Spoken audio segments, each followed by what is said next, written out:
कभी परीक्षा हॉल में पसीना बहाने वाले हाथ, कभी रिजल्ट स्क्रीन पर टिकी उम्मीद भरी आंखें और कभी एक ही सवाल, क्या मेहनत वाकई रंग लाएगी।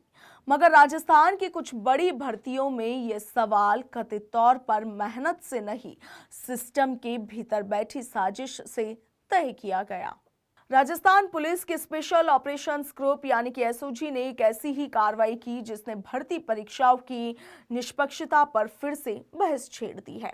एसओजी ने 5 आरोपियों को गिरफ्तार किया है, जिनमें राजस्थान कर्मचारी चयन बोर्ड का तत्कालीन टेक्निकल हेड, वरिष्ठ तकनीकी अधिकारी, एक आउटसोर्स फर्म से जुड़ा कर्मचारी और एक अभ्यर्थी तक भी इसमें शामिल है।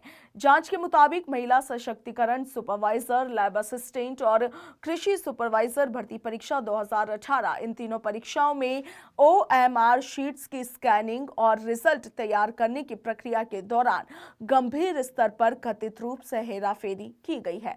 इन भर्तियों में 3,212 पदों के लिए 94,000 से ज्यादा अभ्यर्थी शामिल हुए थे। मगर जब बोर्ड ने मूल ओएमआर शीट्स को दोबारा स्कैन कराया तो नतीजों में ऐसी गड़बड़ियां सामने आई जिन्होंने पूरे सिस्टम की परतें खोल दी।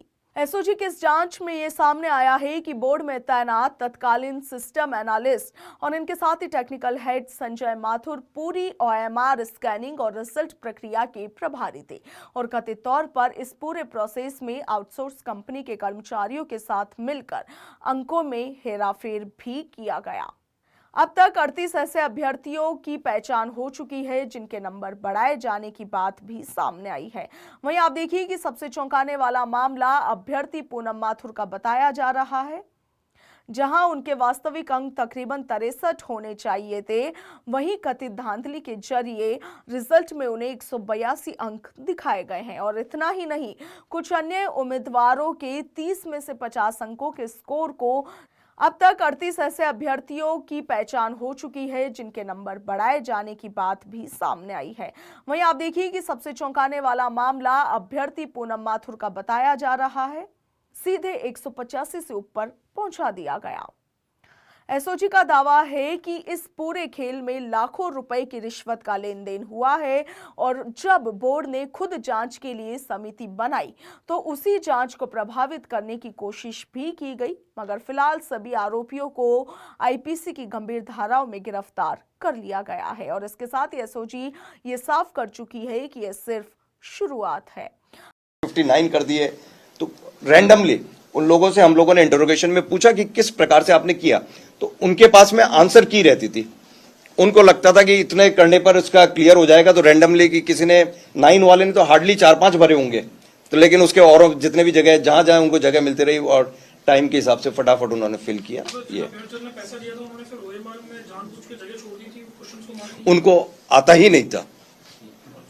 सर पेपर सर ये जो आरएसएस ने इस फॉर्म को सेलेक्ट किया, ये क्या मतलब ओपन टेंडर था, ये किस बेसिस पर? ये पार्ट ऑफ इन्वेस्टिगेशन है, विल डेफिनेटली। होंगे जो अभी निकल के आए जिसमें इस फॉर्म का रोल रहा है।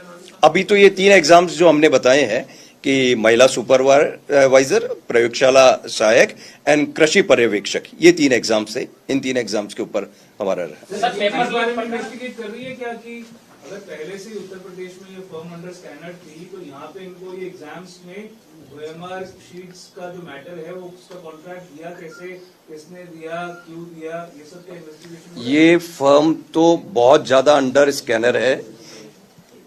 एक कोई एग्जाम यूपी में हुआ था, उसमें बहुत ही व्यापक स्तर पर गड़बड़ी हुई ने की चर्चा थी और उस एग्जाम में इस फर्म के मालिक जो हैं उनकी वाइफ वो भी सिलेक्ट हो गई थी। ये कब की बात है सर? ये यूपी, राजस्थान की नहीं है, ये उत्तर, ये 2018-19 के करीब की बात। उसके बाद इन्होंने यहाँ पे कॉन्ट्रैक्ट उसके उस टाइम में यहाँ पे। सर एसओजी पेपर लीक प्रकरण और फर्जी डिग्री प्रकरण में काफी बहुत सराहनीय कार्य किया है एसओजी ने, परंतु सर एक सवाल पैदा यहाँ होता है कि प्रकरण संख्या 56/24 के अंतर्गत सभी मुजरिम जेल जा चुके हैं। जो मुख्य अभ्यर्थी है लेकिन वो अभी तक फरार है। इसमें अमृत ट्रेडिंग कंपनी के नाम से जिसका ओनर है शेखर बंसल, वो अभी तक फरार है। सर वो किस वजह से? कौन सा है? 56/24 प्रकरण संख्या 56/24 नहीं, ऐसे प्रकरण के नंबर से नहीं, आप डिटेल्स कुछ बताएंगे तब मैं बता सकता हूँ। साबरमती यूनिवर्सिटी के डायरेक्टर हैं, साबरमती यूनिवर्सिटी का पूरा प्रकरण है सर, और एसओजी के जो इन्वेस्टिगेशन है उसमें वो अपराधी है। यदि कोई अपराधी है तो हमारी प्रोसेस चल रहा है, वो अपराधी ही रहेगा, किसी भी सूरत में बच नहीं सकता। अब सवाल सिर्फ 5 गिरफ्तारियों का नहीं है, बल्कि सवाल उन लाखों युवाओं का है जिन्होंने सिस्टम पर भरोसा किया। और सवाल ये भी है कि क्या इस बार जांच की सुई वाकई बड़े मगरमच्छों तक पहुंचेगी? इसका जवाब आने वाला वक्त देगा।